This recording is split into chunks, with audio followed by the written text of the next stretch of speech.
Sticks and stones may break your bones, but President Trump's tweets will never hurt you.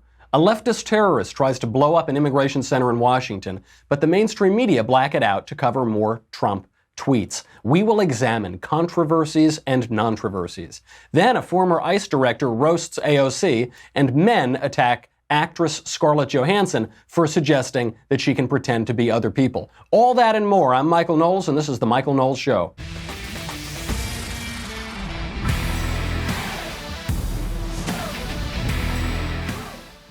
The sky is falling. The world has been thrown into chaos because President Trump, he tweeted. He sent a tweet. His tweet implied certain things that are not true. His tweet was offensive. And that's it. I mean, this is the biggest. I have a doll right here. I want you to show me on the doll where President Trump's tweet hurt you. Point it out. Because that's all that matters in this world is tweets. Twitter is real life. There's no such thing as real life. It's only Twitter. And so that's what we need to talk about. Not the terrorist attack that was thwarted on an ICE detention center in Washington. None of that. We have to talk about the tweets. So we will. We will talk about the tweets. We will read the tweet. We will examine what was wrong with it, what was offensive about it, what people are going all crazy and getting in a huff about nothing for, and what it means in the broader context of 2020. We will do all of that, but first, support for the Michael Knowles Show comes from our friends at Rocket Mortgage by Quicken Loans. Finding the right house is not easy. Take my word for it. I live in Los Angeles, so if I want to live in a cardboard box, it's like $5 million, and it's very difficult because now you've got homeless people roving the streets and drugs everywhere, and it's very tough to find the right house. But when I do find a house, at least finding the right mortgage will be easy because Rocket Mortgage makes it easy. Their team of mortgage experts is obsessed with finding a better way, which means that their number one goal is to make the home buying process smoother for you. With industry-leading online lending technology developed in the heart of Detroit, Rocket Mortgage is changing the game. They make the home buying process work for you. Listen, I have very few practical skills, and all of the intricacies that go into getting a mortgage is just something I never learned. I have no interest in learning. Fortunately, Rocket Mortgage is there with award-winning client service and support every step of the way. I mean, for many people, getting a house is the biggest decision that they'll ever make in their financial lives. Why not go with the best to make the mortgage process so much easier? That's why Quicken Loans is ranked highest in customer satisfaction for primary mortgage origination 9 years in a row, highest in mortgage servicing 5 years in a row. Rocket Mortgage is more than just a lender. Get started online at rocketmortgage.com/Knowles, Knowles. Equal housing lender, licensed in all 50 states, NMLSconsumeraccess.org, member 3030. Rocket Mortgage by Quicken Loans. Push button, get mortgage. Simple as that. What did his tweet say? You're in trouble now, Mr. President. What did the tweet say? He sent out this tweet, quote, "So interesting to see progressive Democrat congresswomen who originally came from countries whose governments are a complete and total catastrophe, the worst, most corrupt and inept anywhere in the world, if they even have a functioning government at all, now loudly and viciously telling the people of the United States, the greatest and most powerful nation on earth, how our government is to be run. Why don't they go back and help fix the totally broken and crime-infested places from which they came? Then come back and show us how it is done. These places need your help badly. You can't leave fast enough. I'm sure that Nancy Pelosi would be very happy to quickly work out free travel arrangements." Oh, Trump. Oh, it's so quintessentially Trump. What is this about? This tweet is about the infighting that's gone on in the Democratic Party because Nancy Pelosi and the House establishment is sniping now at the fresh faces. Ilhan Omar, AOC, Rashida Tlaib, and Ayanna Pressley. People on the right and the left are losing their minds over this tweet thread. They're calling it racist and bigoted and stupid. Everybody calm down. It's okay. We are going to survive the tweet. What we should do is examine the tweet dispassionately. That means that the Trump super duper always Trump supporters should be dispassionate. It means the never ever ever Trump conservative types should be dispassionate. And obviously the left, we want them to be dispassionate, but that's never going to happen. There is one glaring error in the tweet. We'll get to what that is in a second. There is one thing that he said that is just obviously wrong. The tweet is obviously unfair and imprecise in a very important way. Sure. Also, I disagree with conservatives who say that this is unhelpful or counterproductive. I don't think that's a legitimate argument. So what's wrong with the tweet? For one, he's referring to these freshman progressive Democrats. He's referring to the quote, progressive Democratic congresswoman. It seems that he's referring to the four fresh faces. He doesn't name them in particular, but I think that's the only fair way to read this, is he's talking about Ilhan Omar, AOC, Tlaib, and Ayanna Pressley. Of those people, only one of them is an immigrant, Ilhan Omar. So if he's saying they come from these awful countries, that isn't true. I mean, AOC comes from northern Westchester. She comes from where I came from, and it's a very nice place. You know, it's got some bad politics, but it's very affluent and very nice. So that's where this charge of racism is coming from. Critics are saying that because all of the people that he's apparently referring to are not white, Trump views them as un-American. Britt Hume had a good point on this. What he said is nativist. It prefers people who were born in this country. It is xenophobic in the sense that it casts aspersions on other places in the world. There's no evidence that it's racist. I mean, now we use racist to mean bad. We just use racist to mean anything we don't like. But there's really not a lot of evidence that what he's saying here is racist. Also, we'll get to that in a second. He's speaking imprecisely. This leaves him open to an attack, and therefore he shouldn't have done it. He shouldn't have. There are ways he could have phrased what he was saying that would have been more precise and still conveyed the hit, which is, I think, a pretty good hit. He could have said, these progressive congresswomen constantly extol the virtues of awful hellhole countries around the world. Well, maybe they should move over to those countries and try to fix those governments if they're so great. Then they can come back here and show us how great those governments are. He could have said that. You notice it's almost the exact same thing he said, except it's not saying, you are from those countries, go back to those countries, which in 3 of the 4 cases is not true. So that's my only issue with the tweet. So let's take a step back on the racism question, which is what everyone's talking about. If racism is the question, then the only question that matters is Donald Trump a racial bigot? Is he a bigot? If he's not a bigot, then shut up about the racism of the tweet. If he is a bigot, then we can certainly see racism in the tweet. So the question is he a bigot? I don't see any evidence of that. He won civil rights awards when he was a billionaire donating to different organizations in New York. He palled around with Jesse Jackson and Al Sharpton. He's not an anti-Semite. We know he's not an anti-Semite because he married his daughter off to a Jewish man, and there is a town and a train station in Israel named after him. So I don't think he's anti-Semitic. He has appointed black people to his cabinet. He's appointed black people in his administration. His policies have been extraordinarily good, specifically for the black community. He has actually, in the realm of pop culture, he has the most prominent black voice in all of the culture endorsing him wholeheartedly. That's Kanye West. So if you think he's racist, you got to show the evidence of where he's racist. But if you don't have the evidence, then with all of the evidence against it, I just can't conclude that. And I feel the same way about Joe Biden and Nancy Pelosi. Lest you think that I'm just defending Trump because he's in my political party. I said the same thing about Joe Biden a week or 2 ago.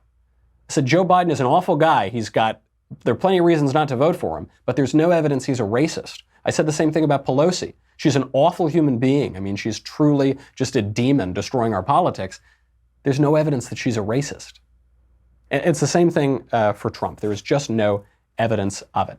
So then, if we've established that Trump, there's really no evidence that he's a racial bigot, where does this attack even come from? Because Trump at least seems to think that these women are not from America. For one of them, that's true. Ilhan Omar is from Somalia, and she says awful, terrible things about our own country and about other people as well. But the other 3, why does he think the other 3 are not from America? It might be his own ignorance. It also might be that all of these women constantly present themselves as foreign.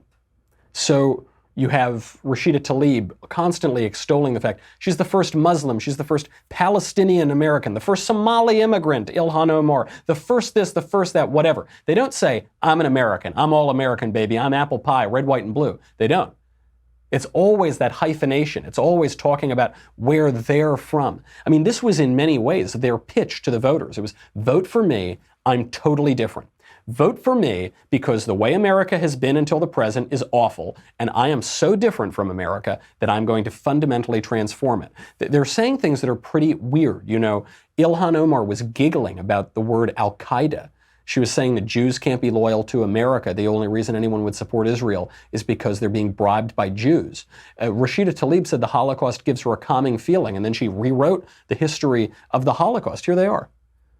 The first thing that I think about when somebody says, you're going to be the first Muslim, is celebrate this moment. 2 weeks ago or so, we celebrated, it took a moment, I think, in our country to remember the Holocaust.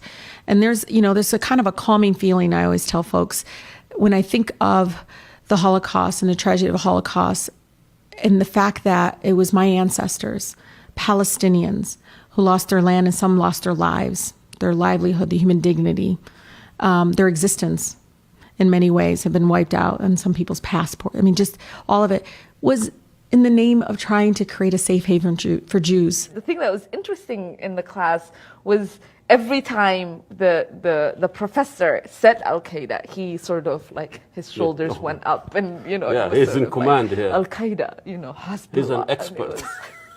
But it is that you don't say America with an intensity. You don't say England with an intensity. You don't say the army with an intensity. Carter. But you say these names because you want that word to carry weight. You have Ilhan Omar giggling about Al-Qaeda. You have her drawing a moral equivalence between the terrorists who took down the Twin Towers and the United States Army and England. I mean, that's pretty weird. It's anti-American, it's un-American, and it gives you the impression that you're foreign. So I think that's some of where this is coming from. It's not just those women. This is true of AOC. In high school, Alexandria Ocasio-Cortez went by the name Sandy Ocasio. We know this because we've seen her yearbook, and even Vox.com has admitted this because Vox.com saw her yearbook. She was Sandy Ocasio for her whole life. Then she decides to run for Congress, and all of a sudden she's Alexandria Ocasio-Cortez. Why? It's because the left likes foreign things. The left it's not a racial question, it's just the left generally doesn't like America that much. Even Ayanna Pressley, who is not the child of an immigrant, Ayanna Pressley is this fresh face who is, she's black, so that's where the racism argument comes from. But Ayanna Pressley, just 2 weeks ago, used a racial slur to describe Kellyanne Conway, a senior advisor to President Trump. Called her Becky, which is now a popular slur for white women who are seen as uninteresting or boring by virtue of their race. This is similar to what Barack Obama did. Barack Obama, people forget, birtherism wasn't started by Donald Trump. It wasn't started by Hillary Clinton even. It was started by Barack Obama because in one of his early literary biographies, his agent or his publisher or he himself said that he was born in Kenya. I think it's pretty clear he wasn't born in Kenya, that he was born in America, but a lot of people thought he was born in Kenya because he said he was. Why did he say it is? Because to the left, to their audience, it is exotic. It's preferable to be from another place, to be foreign.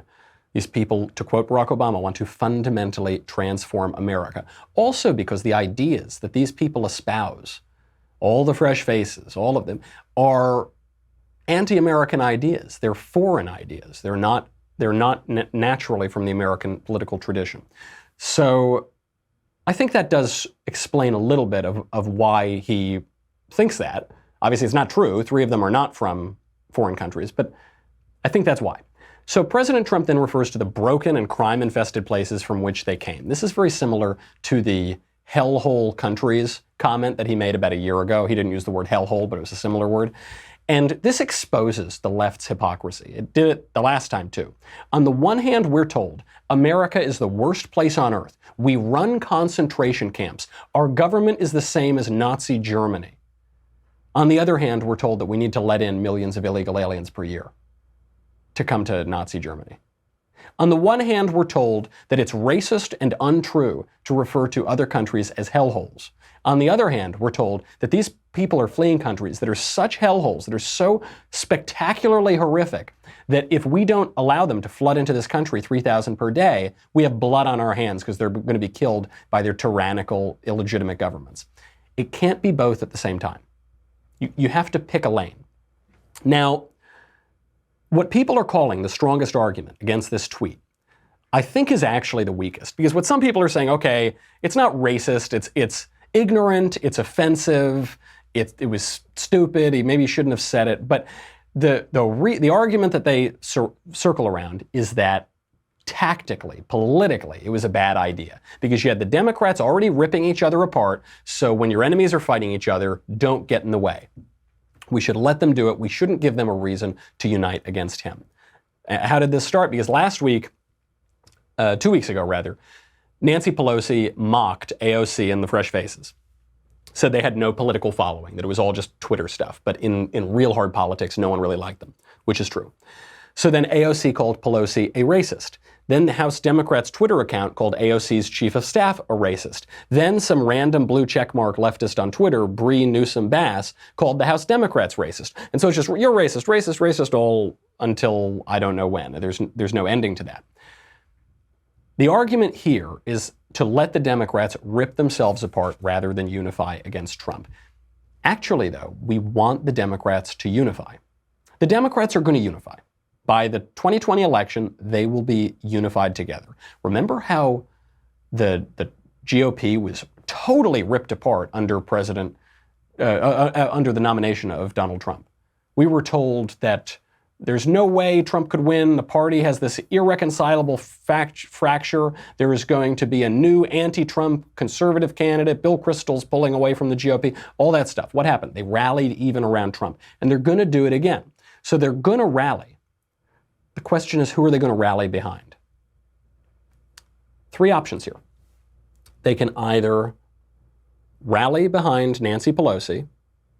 They can either rally behind Alexandria Ocasio-Cortez and the Fresh Faces, or we can let them keep fighting, and then eventually they're going to rally between one of the two, and maybe we won't be able to say which it is.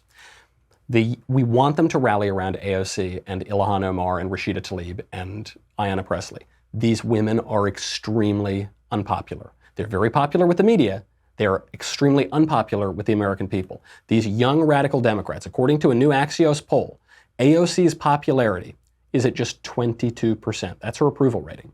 Ilhan Omar's approval rating, take a guess, 9%, single digits. Even though both of those women have high name ID. AOC's name ID is over 75%, I think. Ilhan Omar is something like 55%. And yet Ilhan Omar's approval is 9%. How about socialism, which is the idea that all of these women are professing? Socialism was viewed favorably, according to this poll, by 18% of voters, unfavorably by 69% of voters. There was a June poll from AOC's district. Guess how many people in her district viewed her favorably versus unfavorably? 2-to-1 unfavorable. Only 10.75% thought that AOC had their interests at heart. 33% are ready to vote against her, compared to just 13% who are going to vote for her. Almost 3 times as many people are going to vote against her. Pelosi and the slightly more sane Democrats are looking right now at these fresh faces. They see all the same numbers that we do, and they're saying, okay, they're weak now, so that's why we're going to attack them now. That's why we're going to go for them when they're politically weak, and we're going to take back control of this party. Republicans should do every single thing that they can to keep AOC, Ilhan Omar, Rashida Tlaib, and Ayanna Pressley as the faces of the Democrat Party. That is the best possible scenario for Republicans. So, what do we make of this tweet thread overall? In so much as this tweet thread makes mainstream Democrats defend Ilhan Omar and AOC, which is what's happening, it basically is a good tweet thread. It basically works. In so much as he said things that are untrue and imprecise and offensive, that's bad. Sure, we can all agree with that. But as with all of these controversies, you do need a little bit of context. You know, in 2016, President Trump said that a U.S. judge could not give him a fair hearing on immigration because the judge was of Mexican descent. Right? And that statement on its face is racist, it's offensive, it's wrong. And this is how it was played in the mainstream media. Everyone called it racist. But then we learned that the judge is a racist himself. He actually is. He's a member of a group called the San Diego La Raza Lawyers Association. La Raza means the race, and it refers specifically to an early 20th century essay called La Raza Cosmica, which says that Hispanics are superior to the other races. It's the same place that the campus group La Raza comes from, that they've had to rename themselves because it's so obviously racist. So in that scenario, kind of looks like President Trump was right.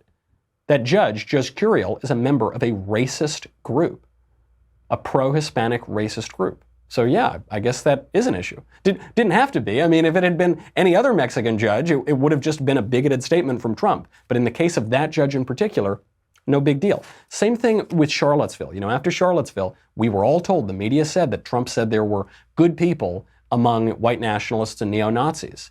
And then we saw the full video, and what did it say? 2 sentences later, he explicitly condemned neo-Nazis and white supremacists and said they should be condemned totally. Now I think it's the same old story. The question you gotta ask yourself, just keep coming back to this. Whenever they say Trump is a bigot, whenever they say anybody is a bigot, because they say something, they make some joke, they send some tweet. Is Trump a racial bigot? Does he discriminate against racial minorities? Does he use his office to oppress racial minorities?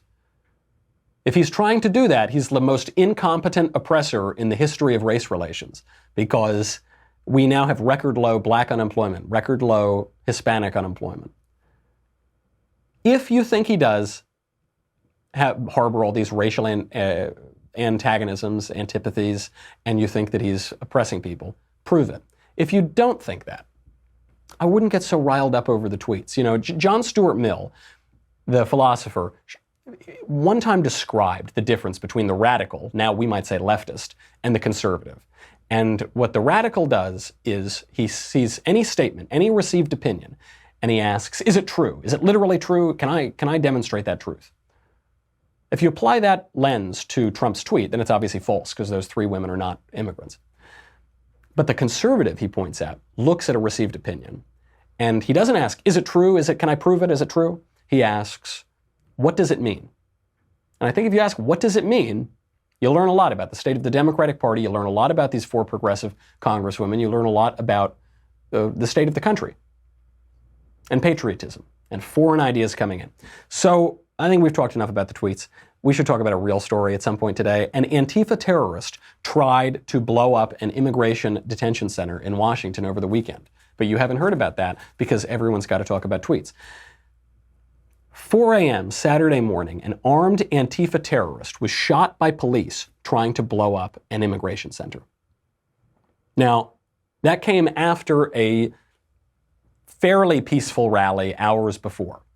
So the initial news reports, in so much as you could even find them, said a man was killed at an ICE detention center.